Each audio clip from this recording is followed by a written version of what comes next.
Hey, what's up guys? RC Hobby Steve here, back with episode 2 of my Axial scale build that I'm doing.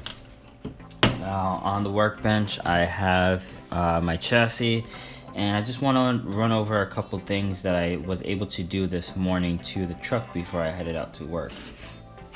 I know I did speak to you guys about the servo that was in here, the old tactic servo, in the first video.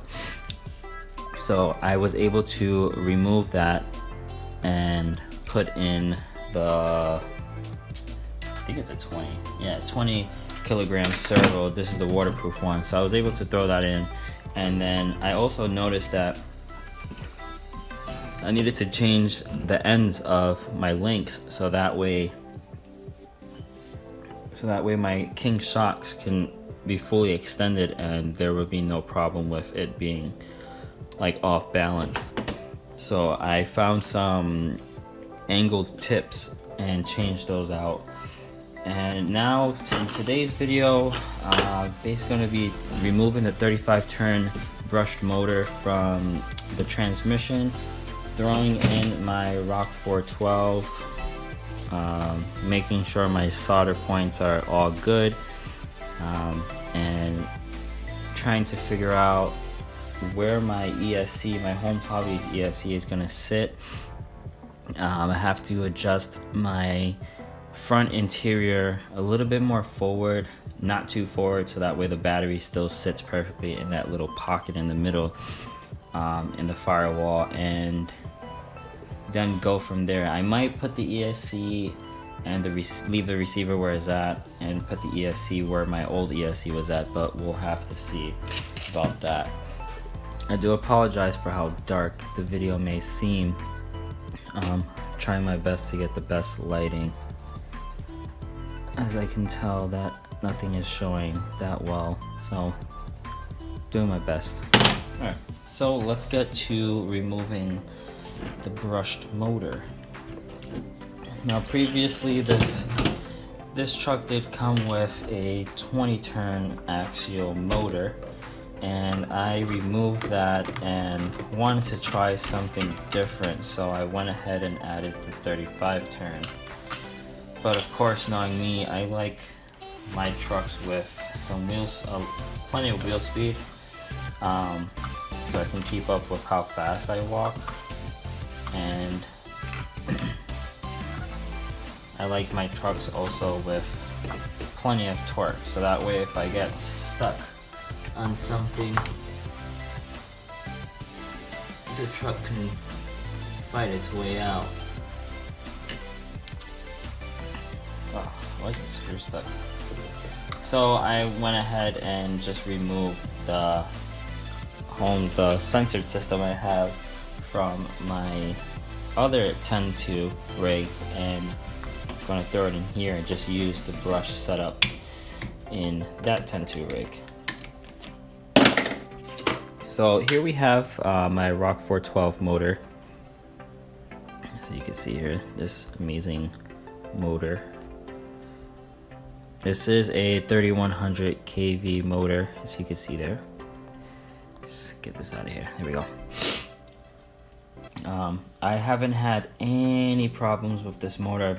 I've driven it through water. I know it's not waterproof, but I was able to coat the sensor boards, and I use marine grease for the Tekin sensor wire, so that keeps the water out.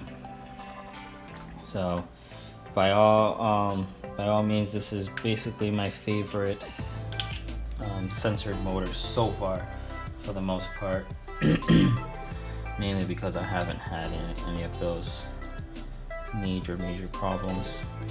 I think I'm gonna go sideways with this. Alright, so motor is in. I have a good amount of mesh between the pinion and the spur gear.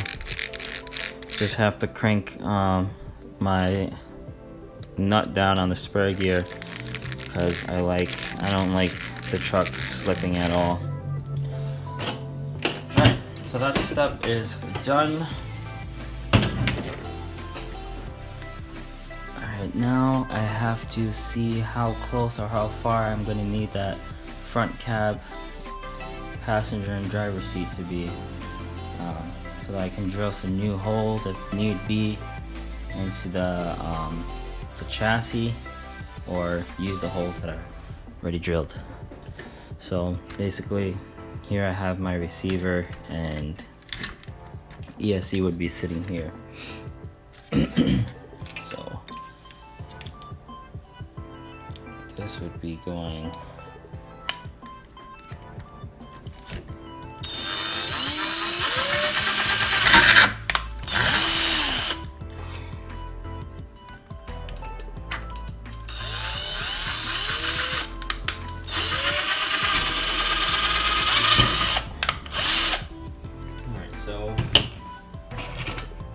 got the two spots that I want the body to sit on. Not the body, the interior. So let's just get the screws. Let me see if I have some shorter screws, because those screws are long as hell. Too short. Only between long and short. So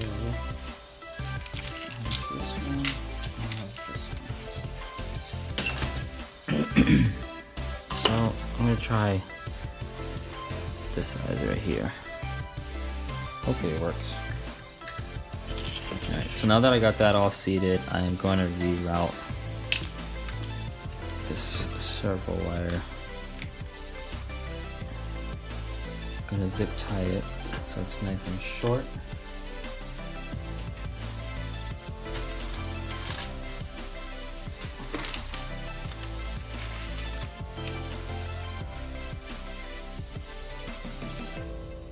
So we have servo in. Just need to cut this zip tie here. Bam. So that's nice in there. Servo is connected.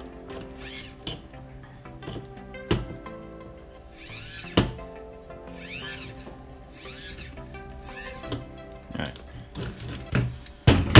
Okay, what else can I do? I'm gonna put the ESC. See how I'm gonna do ESC. I need to make sure the sensor cable sits nicely in here. Use my grind time, check my freaking sensor cable.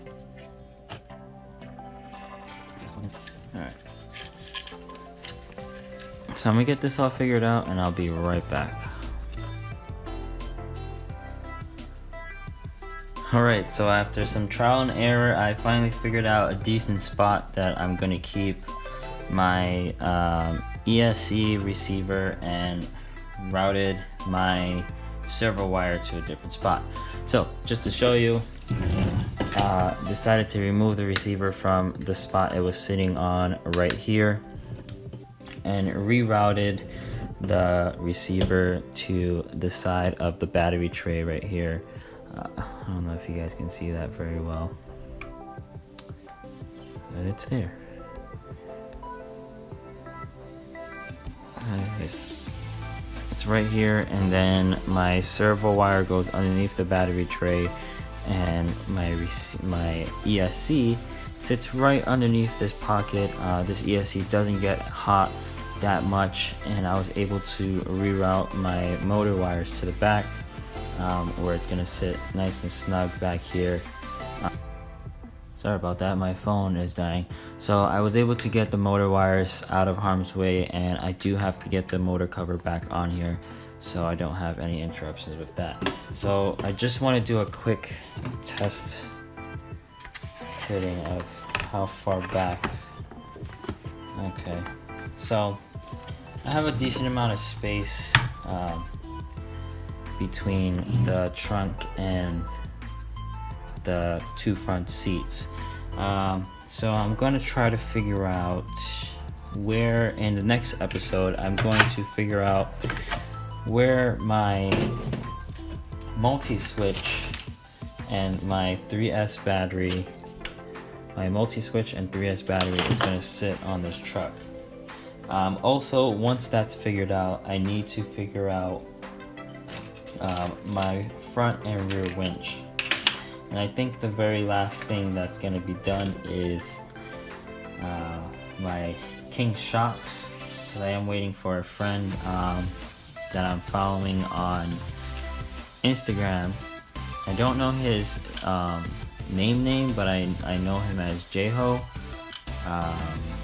416, something like that. I'll be sure to leave his Instagram username in the description. He's a really cool guy. He has a badass rig, does a badass job of cage work and all this other cool stuff that he has going on. He has an awesome Chevy, I believe it's a Chevy truck that he's doing. It's a rebuild of his old awesome heavy truck that he did. It's an RC truck, so it's all tube frame and it's sick. You got to see it for yourself on his page, so definitely follow him. He's a really cool guy. So I'm waiting for him to post a video on his king shocks, so that I know, at least I have an idea of how to set up my king shocks, because this truck is fairly heavy, not that heavy, but I am gonna weight the tires pretty soon. I need to purchase some weights and add the weights to the rims, so there's more weight up front for crawling, and when the snow comes it's a little bit easier to drive through the snow. So yeah guys, stay tuned for episode 3 of my scale build. We're going to leave everything where it is now, and be sure to catch me in the next one. Peace out.